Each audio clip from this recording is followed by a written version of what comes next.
EFTA TV, EFTA TV. ሰላም በመላው ዓለም የምትገኙ ውድ ኢትዮጵያውያንና ኤርትራውያን እንደምን ቆያችሁ? ዛሬ ከእናንተ ጋር የጸሎት ጊዜ ላሳልፍ እወዳለሁ። በቅድሚያ ይህንን ፕሮግራም ሰብስክራይብ፣ ላይክ፣ ሼር ያደረጋችሁ ቤተሰብ እንድትሆኑ በጌታ ፍቅር አሳስባችኋለሁ። ቀጥታ ወደ እግዚአብሔር ቃል እንሄዳለን። ዘጸአት ምዕራፍ 2 ቁጥር 16 ላይ አብረን ያለው ይህን ቃል ጥቂት ደቂቃ ካከፈልኩችሁ በኋላ ወደ ጸሎት እንገባለን። እንደዚህ ይላል።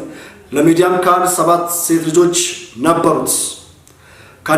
እነርሱም መጥተው ውሃ ቀዱ፣ የአባታቸውንም በጎች ሊያጠጡ የውሃውን ገንዳ ሞሉ። እረኞችም መጥተው ገፏቸው። ሙሴ ግን ተነስቶ ረዳቸው፣ በጎቻቸውንም አጠጣላቸው። ወደ አባታቸው ወደ ራጉኤል በመጡ ጊዜ ሰለምን ዛሬ ፈጥናችሁ መጣችሁ አላቸው። እነርሱም አንድ የግብፅ ሰው ከእረኞች እጅ አዳነን፣ ደግሞ ቀዳልን፣ በጎቻችንንም አጠጣ አሉት። በጣም ከሚገርማችሁ ነገር እነኚህ ሴቶች በማርፈድ ይታወቃሉ። እነኚህ ሰዎች በጎቻቸውን ሊያጠጡ ሲሉ ብዙ ጊዜ እረኞች መጥተው አቅማቸውን ይጠቀሙባቸዋል። ለምሳሌ ለአንድ እስራኤላዊና ለአንድ በዛ አካባቢ ለሚገኝ ሰው በግ የሚኖረው አንድ በግ 5 በግ አይደለም። የሚኖራቸው 10,000 በጎችና እስከ 5,000 በጎች ነው ያሏቸው። ያንን ሁሉ ለማጠጣት በጣም አቅም ይጨርሳል፣ ጉልበትን ይጨርሳል። ውሃውን የሚቀዱት ከጉድጓድ ውስጥ ነው የሚያወጡት እና ገንዳቸውን ሞልተው ሲጨርሱ እረኞች ይመጡና አቅማቸውን ተጠቀመው ሴቶችን ገለል አድርገው የራሳቸውን በጎች ያጠጣሉ። እና ዳግም ደግሞ ሁለተኛው ዙር ገንዳው ሲቀዱ ይመሽባቸው፣ በመምሸት ይታወቃሉ። እና አባታቸው እንደዚህ አላቸው፣ ዛሬ ሰለምን ፈጥናችሁ መጣችሁ ብሎ ጠየቃቸው። አንድ ግብፃዊ መጣና ረዳን አገዘናል። ስለዚህ በጊዜ መድረስ እያለባቸው በጊዜ እንዳይደርሱ ያደረጋቸው የሰው ኃይል አለ ማለት ነው። ዛሬ እንደዚህ ልጸልይላችሁ፣ በጊዜ መድረስ እያለባችሁ በጊዜ እንዳትደርሱ የሚያደርጋችሁ የትኛው ጉልበቱን የሚጠቀም ከዘር ሐረግ የመጣ እርግማን ይሰራል በናዝሬቱ በጌታ በኢየሱስም የተሰበረ ይሁን። ይገርማቸዋል። እነዚህ ሴቶች በጊዜ ነው ከቤታቸው የወጡት፣ ሲመለሱ በጊዜ ነው። ነገር ግን ወደ ቤታቸው በጊዜ መድረስ እየቻሉ በጊዜ ግን እንዳይደርሱ ያደረጋቸው አንድ ኃይል አለ። እርሱ ያለፋ ያልደከመ በሴቶች ጉልበት ደግሞ ለራሱ የሚጠቀም አንድ ጉልበት አለ። እርሱም የሰው ኃይል ነበር። ዛሬ እንደዚህ ልጸልላችሁ፣ ለፍታችሁ ጨርሳችሁ አጠናቃችሁ ልትወጡ ስትሉ በመካከላችሁ ላይ የሚመጣ የትኛውም ኃይል ዛሬ በኢየሱስ ስም የተሰበረ ነው። በካናዳና በአሜሪካ በጀርመን እንዲሁም በደቡብ አፍሪካ በዱባይ ያላችሁ ሰዎች፣ በአረብ ኤሚሬት የምትከታተሉ ሰዎች እግዚአብሔር ዛሬ ነገራችሁን በሙሉ እንዲለቀው ጸልያለሁ። በናዝሬቱ በጌታ በኢየሱስም እንዲለቀቅ ጸልያለሁ።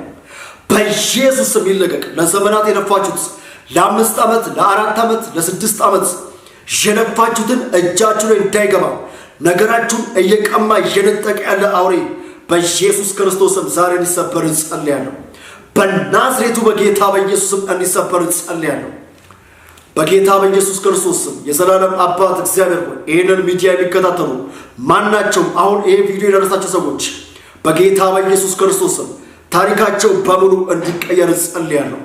ነገሮቻቸው እንዲስተካከሉ ጸልያለሁ።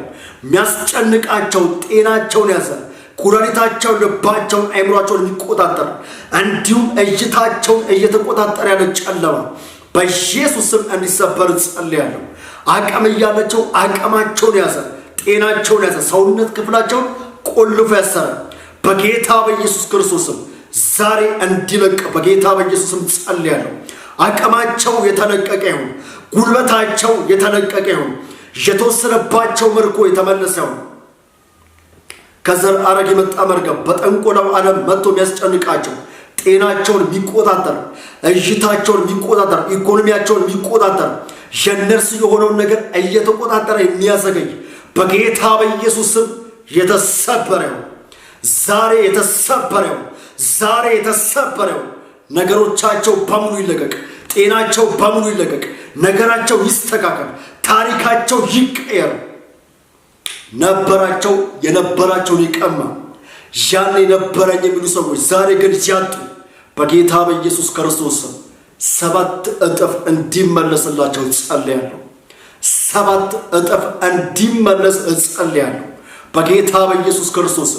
ኢዮብም ለወዳጆቹ በጸለየ ጊዜ እግዚአብሔር ምርኮን 2 እጥፍ መለሰለት እንደሚል በጌታ በኢየሱስ ክርስቶስ ምርኳቸው በሙሉ 2 እጥፍ ሆኖ ይመለስ በጌታ በኢየሱስ ይመለስ። አረብ ሀገር ዱባይ ላይ፣ በደቡብ አፍሪካ፣ በካናዳ፣ በጀርመን እንዲሁም በአውስትራሊያ ላይ የሚሰሩ ሰዎች ነገራቸው የተቆለፈ የተያዘ በጌታ በኢየሱስ ክርስቶስ አሁን የተለቀቀ ነው። በኢየሱስ ክርስቶስ ስለተለቀቀ አመሰግናለሁ። በኢየሱስ ነገራቸው ፈጽሞ ይለቀቅ። ስለሰማኝ አመሰግናለሁ በኢየሱስ። ቅዱሳን ይህንን ቪዲዮ ያያችሁ ሰዎች ለብዙ ሰዎች ደግሞ እንዲደርስ አስታውሱ፣ ሼር ያደርጉልኝ፣ ሰብስክራይብ ላይክ አድርጉልኝ። አዳዲስ ሰዎች ሰብስክራይብ አድርጉልኝ። ሰብስክራይብ ያደረጋችሁ ሰዎች ደግሞ የምትከታተሉ ለብዙ ሰው እንዲዳረስ ሼር አድርጉልኝ። በቀጣይ ፕሮግራም ደግሞ እስክንገናኝ መልካም ኤፍታ ቲቪ